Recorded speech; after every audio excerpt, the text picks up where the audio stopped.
बिस्मिल्लाहिर्रहमानिर्रहीम। अस्सलामुअलैकुम। मकतब टीवी देखने वालों को राव कमर रिजवान नई वीडियो में खुशामदीद कहता है। दोस्तों, आज जो वाकया हम आपके लिए लाए हैं, ये वाकया ऐसा है जिसको सुनकर आपके होश उड़ जाएंगे।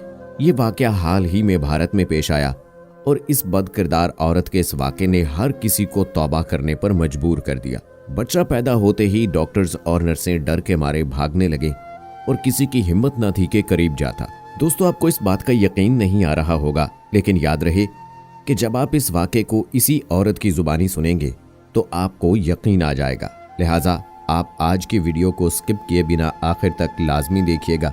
और इसी के साथ दोस्तों, हम आपको उस औरत के बारे में भी बताएंगे जिसने सांप के 3 बच्चों को जन्म दिया।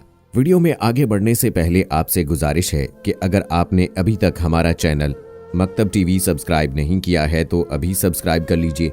साथ में लगे बेल आइकॉन को जरूर प्रेस कीजिएगा ताकि लेटेस्ट अपलोड होने वाली हमारी वीडियोस का नोटिफिकेशन आपको बर वक्त मिलता रहे। वीडियो को लाइक करें, शेयर करें अपने दोस्तों के साथ और कमेंट बॉक्स में अपनी राय का इजहार जरूर कीजिएगा। दोस्तों, ये कहानी हम आपको उसी औरत की जुबानी सुनाते हैं कि जिसने अपनी बदकारी और अपने गुनाहों का एतराफ इसलिए किया और अपनी सजा का जिक्र इसलिए किया कि वो अपनी बहनों को अपना पैगाम पहुंचा सके। तो चलिए इसी औरत की जुबानी ये कहानी मुलाहिजा फरमाएं। ये औरत बताती है कि मैट्रिक पास करने के बाद मुझे लड़कों से दोस्ती करने की आदत हो गई। मेरे माँ बाप अनपढ़ थे, उनको कुछ मालूम कहाँ था। एक लड़के से दोस्ती हुई, हमारे मोहल्ले का ही था। उससे मिलना मिलाना हुआ, हर हद से गुजर गई। जहां तक मुमकिन हुआ गुनाह करती रही। एक को छोड़ा दूसरे से दोस्ती कर ली। मेरी माँ को एक दिन मालूम हो गया तो उन्होंने मेरी शादी का फैसला कर लिया। जिस घर में ब्याही गई थी, मेरा शौहर गरीबी का सताया हुआ था। बचपन में ही बाप का साया ना रहा था।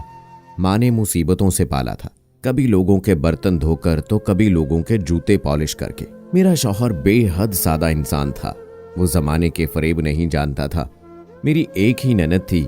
मेरी और ननद की शादी एक दिन के वक्फे से हुई थी। घर में सास, शौहर और एक मैं थी। सास ने मुझे अपनी बेटी बनाया था। मेरा शौहर ईंटें उठाता, कभी सर पे टोकरी उठाता। वो मजदूरदार था। वो ना मुझे अच्छा कहता था न बुरा, न मुझ पे गुस्सा करता था न गाली देता था। वो अपनी दुनिया में मस्त रहने वाला इंसान था। उसे शर्म आती थी मुझसे बात करते हुए भी। शुरू शुरू में मेरे सामने बैठकर खाना ना खाता था। इस बात से उसकी सादगी का अंदाजा कर ले। मेरी सास मुझे हर वो चीज लाकर देती थी जिसका मैं उसे बोलती थी। इतना अच्छा ससुराल और ऐसा प्यारा शौहर मिलने के बावजूद भी मैं आदत से मजबूर एक जलील तरीन औरत थी। मुझे खुशियां रास कहाँ थी, मुझे इज्जत कहाँ कबूल थी। मैं शर फैलाने वाली थी, मैं मक्कार थी। लिहाजा मैंने एक मंसूबा बनाया और अपनी सास से कहा कि मैं पार्लर बनाना चाहती हूँ। मैंने ब्यूटी पार्लर का काम किया हुआ था। सास ने मना किया, रहने दो, क्या करोगी बनाकर।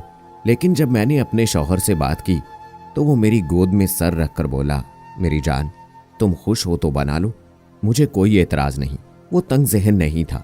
उसने पार्लर बनाने में मेरी मदद की, पार्लर बना लिया। मैं सारा दिन बाजार में घर से बाहर रहती, काम चलने लगा। फिर मेरी गंदी आदत मुझे मजबूर करने लगी। मेरी दोस्ती एक साथ वाली दुकान के लड़के से हो गई। मैं शादीशुदा होने के बावजूद भी बाहर मुंह मारने लगी। घर आती, मेरा शौहर मेरा इंतजार कर रहा होता। सास खाना बना देती थी। सास बूढ़ी हो चुकी थी। मेरा शौहर मुझे बाहों में लेकर कहता, तुम थक जाती हो ना, मैं तो कहता हूँ छोड़ दो पार्लर जाना। लेकिन मैं दलदल में धंस चुकी थी। मेरा दोस्त रात को मुझे मिलने की जिद करता, मैं इनकार कर देती।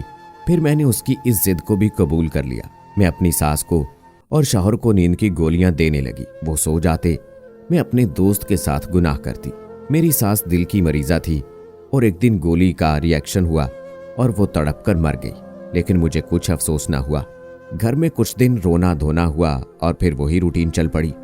मैंने सोचा पार्लर छोड़ दूं, लेकिन बेचैनी होती थी घर में रहने से। शौहर मजदूरी करता, वो दिन भर का थका घर आता, खाना खाकर सो जाता। वो ना जाने क्यों मुझे पार्लर छोड़ने का कहने लगा और चिड़चिड़ा सा होने लगा। मुझे पार्लर जाने से रोकने लगा। मैं उसके मिजाज से बचने के लिए और अपने गुनाह को जारी रखने के लिए उसे नींद की गोलियां खिलाती रही। सुबह में भी दे देती और रात को भी। मैं 2 बार हामला हुई। दोनों बार अबॉर्शन करवा दिया और शौहर को भी ना बताया। और फिर तीसरी बार जब हामला हुई तो वक्त ज्यादा गुजर गया और मैं हमल गिरा न सकी। ये हमल किसका था ये भी मुझे नहीं पता था। नींद की गोलियां खाते खाते मेरा शौहर भी बीमार रहने लगा। मैं खुश होती थी, वो सोया रहता है, मुझे रोकता टोकता नहीं है। मैं अपने दोस्तों में खुश रहती, कभी किसी के घर दुल्हन तैयार करने जाती और कभी अपने यारों के साथ अयाशियां करती थी। मेरा शौहर नहीं जानता था उसको जहर देने वाली उसकी अपनी हमसफर ही है। और फिर एक दिन वो खून की उल्टियां करने लगा। मैं अस्पताल ले गई। डॉक्टर ने बताया आपका शौहर नशावर कुछ लेता है जो जहर बन चुका है, उसके खून में ये जहर शामिल हो चुका है। वो नहीं जानता था उसे क्या हुआ था। मुझे रोते हुए पूछता था क्या हुआ है, डॉक्टर क्या कहते हैं। वो कहता था मैं मरना नहीं चाहता। उस रात वो मेरी गोद में सर रख के बच्चों की तरह रो रहा था, मेरा हाथ बार बार चूम रहा था, मुझे कह रहा था मुझे बचा लो, मुझे जीना है, मुझे नहीं मरना अभी। उसका जिस्म कांप रहा था। वो मेरे जिस्म के साथ लिपट गया, मुझसे पानी मांगने लगा। वो मौत की तरफ बढ़ रहा था और मेरा ज़मीर जिंदा हो रहा था। मेरी बाहों में उसकी सांसें धीमी हो रही थीं और फिर उसने मेरी गोद में दम तोड़ दिया। मैं चीखने लगी, मुझे खुद से वहशत होने लगी। मैंने अपने गुनाह छुपाने के लिए उस मासूम पर इल्ज़ाम लगा दिया। मैं कितनी जालिम और बदबख्त थी। मैंने अपने हाथों से 2 कत्ल कर डाले। मेरी सज़ा अभी ख़त्म न हुई थी, फिर मेरे बच्चे के जन्म लेने का वक्त करीब आया और मुझे ये आस पैदा हुई कि शायद मेरा बच्चा मेरे जीने का सहारा बनेगा। लेकिन मैं ये भूल गई थी कि मैंने अपने गुनाहों की बदौलत किसी खुशी को अपने लायक नहीं छोड़ा। डॉक्टर ने मेरा सिजेरियन करने का फैसला किया और जब मेरा पेट काटा गया तो बच्चे को देखकर डॉक्टर और नर्सें खौफ के मारे पीछे हट गए और वो चीखने लगी। कुछ तो डर के मारे भाग गई क्योंकि ये बच्चा अजीबुल खलक था। इसकी जिल्द सांप की तरह थी, दोनों बाजू नहीं थे और सिर्फ एक ही टांग थी। और ये बच्चा किसी नाग की तरह दिखता था। वो कुछ देर ही जिंदा रहा और मर गया। जिसने उसे देखा उसने कानों को हाथ लगा लिए। मैं उन लोगों को क्या बताती कि ये मेरे किन गुनाहों की सजा है, मुझे कैसे माफी मिल सकती है। मैं अपने बच्चे के अलावा 2 लोगों की कातिल हूँ। इस दुनिया में मुझ जैसी भी बदकिरदार और बदनस्ल औरत होती है जो दूसरों के घरों को जला देती है। औरत मुझ जैसी भी होती है जो सीने से लगाने वाले को ही बर्बाद कर देती है। मुझे मेरे शौहर का चेहरा याद आता है जो मुझे अपनी बाहों में ले लेता था। आज मेरा कोई भी नहीं और मैं कैंसर के मर्ज में मुब्तला हूँ। मुझे ब्लड कैंसर है। भाइयों ने दारुल उमान में छोड़ दिया है, कहते हैं हम इलाज नहीं करवा सकते। मुझे बहुत दर्द होता है। मैं एक बंद कमरे में हूँ जहाँ से कोई मेरी चीखें भी नहीं सुन सकता।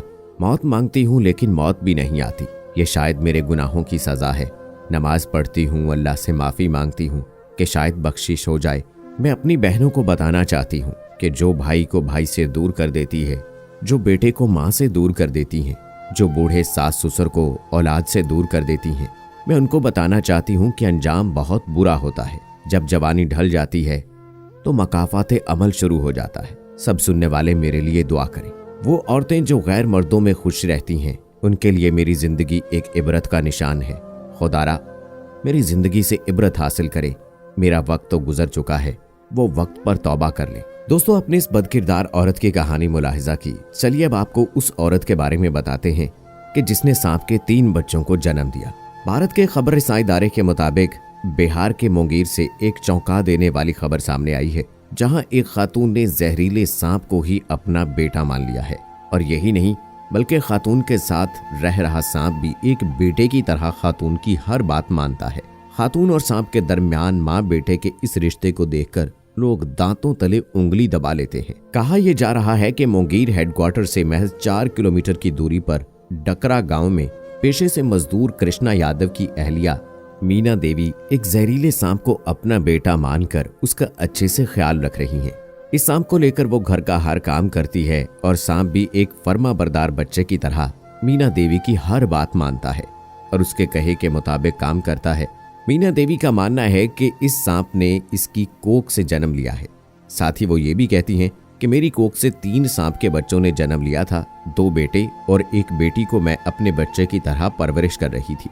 मीना देवी ने बताया कि अपने तीनों बच्चों के नाम उन्होंने आंधी, तूफान और मेल रखा था, जिसमें से आंधी और तूफान की तो मौत हो गई लेकिन मेल नहीं मरेगा। अब ये हमेशा मेरे साथ रहेगा। मीना देवी की बातों को सुनकर और सांप को देखकर गांव वाले भी हैरान हैं। घर में सांप देखने वालों का दिन भर हजूम लगा रहता है। इस खातून का ये दावा कि इसने सांप के 3 बच्चों को जन्म दिया है, इस पर शायद ही कोई यकीन कर सके, लेकिन गांव वाले भी इस वाक़े को सच मानकर उस सांप और खातून के प्यार को देखने इसके घर जाया करते हैं।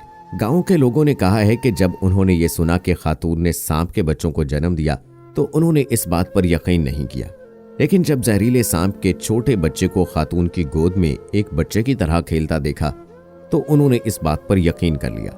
गांव वालों ने कहा कि एक छोटा सा सांप खातून की हर बात मानता है। जब वो पास बुलाती है तो वो आ जाता है, दूध पीने को बोलती है तो दूध पीने लगता है।